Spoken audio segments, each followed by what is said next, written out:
तो जी हाँ दोस्तों, सही सुना आपने कि 20 GB आपको फ्री में मिलने वाला है। तो चलिए देर किस बात की, आपको बताते हैं कि कैसे आपको 20 GB फ्री में मिलेगा। तो सबसे पहले अपना ऐप्स खोल लेना है, माई जियो ऐप्स। तो हम ओपन कर लेते हैं माई जियो ऐप्स को। यहाँ पे स्क्रॉल डाउन करेंगे थोड़ा सा, तो यहाँ पे आ जाएगा, ये लिखा आ गया 20 GB जियो डाटा। इस पर क्लिक करेंगे। थोड़ा सा टाइम ले रहा है।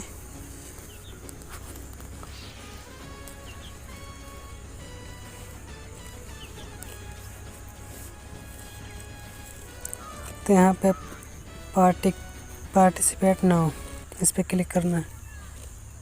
यहाँ पे कुछ क्वेश्चन के आंसर आपको देने होंगे। अगर आपके क्वेश्चन के आंसर सही होंगे तो आपको 20 GB फ्री में मिल जाएगा। तो यहाँ पे what is the this is not a fruit. तो यहाँ पे आपको बताना है कि क्या है कि जो फ्रूट नहीं है। पाइनएप्पल ये सब है। तो यहाँ पे कैरेट पे हम दबाएंगे। तो चलिए हमारा आंसर सही है। तो हमको ये